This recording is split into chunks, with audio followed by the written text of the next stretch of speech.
खबर यह है कि चारों आरोपी संसद तक 7 कलर स्मोक कैन लेकर पहुंचे थे और जिनमें से एक कैन लेकर एक आरोपी लोकसभा के भीतर पहुंच गया था।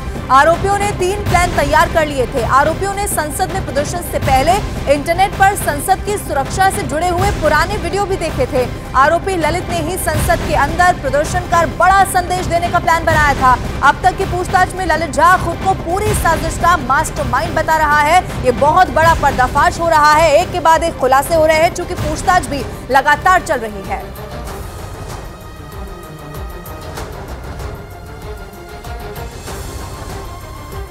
और इसी में सूत्र ये बताते हैं कि इस पूरी घटना के दौरान आरोपी ललित संसद परिसर में ही मौजूद था। हालांकि बाद में वो पकड़े जाने के डर से फरार हो गया था। 2 दिन तक वो पुलिस को चकमा देता रहा, लेकिन गुरुवार देर रात उसने दिल्ली पुलिस के सामने सरेंडर कर दिया। और सूत्रों के मुताबिक पूछताछ में उसने ये कबूल कर लिया कि उसके इशारे पर ही संसद में स्मोक कलर अटैक की साजिश रची गई थी। 3 दिन पहले 13 दिसंबर को संसद की सुरक्षा में सेंध लगाई गई थी।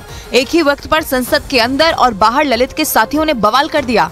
घटना के वक्त संसद के अंदर लोकसभा में बीजेपी सांसद खगेन मुर्मू अपनी बात रख रहे थे। तभी विजिटर गैलरी यानी कि दर्शक दीर्घा से आरोपी सागर और मनोरंजन नीचे कूद गए और वहां हंगामा करने लगे थे। पकड़े जाने से पहले उन्होंने जूते में छिपाकर रखा कलर स्प्रे निकाला और उसे हवा में उड़ा दिया। ठीक उसी समय संसद के बाहर भी ललित के 2 साथी नीलम और अमोल को हंगामा करने के आरोप में पकड़ लिया गया। लेकिन इस पूरी साजिश का मास्टरमाइंड बताया जा रहा ललित फरार था। 2 दिनों तक पुलिस उसकी तलाश में हरियाणा और राजस्थान के कई जगहों पर छापेमारी करती रही, लेकिन पुलिस तब हैरान रह गई जब गुरुवार देर रात ललित ने थाने में खुद सरेंडर कर दिया।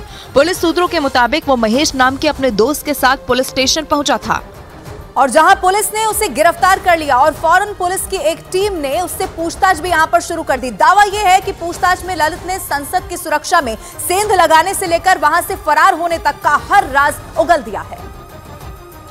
क्योंकि संसद के अंदर और बाहर हुई इस सनसनीखेज घटना के बाद देश की तमाम सुरक्षा एजेंसियां उसकी तलाश में जुट गई थी। सूत्रों का दावा है कि संसद के बाहर स्मोक कलर अटैक का वीडियो बनाने के बाद आरोपी ललित फरार हो गया था। पुलिस सूत्रों के मुताबिक पूछताछ में ललित ने बताया कि 13 दिसंबर की रात करीब 10 बजे वो दिल्ली से बस लेकर राजस्थान के नागौर पहुंचा। वहां वो अपने दोस्त महेश से मिला। सूत्र बताते हैं कि पुलिस से बचने के लिए ललित महेश के घर नहीं रुका, बल्कि उसने एक होटल में रात बिताई थी। दावा है कि महेश ने भी वहां के एक होटल में ललित के रुकने का इंतजाम करवा दिया था। सूत्रों के मुताबिक ललित राजस्थान से ही लगातार सारी चीजों पर नजर रख रहा था, लेकिन जब उसे लगा कि पुलिस की कई टीमें उसकी तलाश में जुट गई हैं, तो वो महेश के साथ दिल्ली आ गया और फिर बाद में उसने खुद थाने जाकर पुलिस के सामने सरेंडर कर दिया।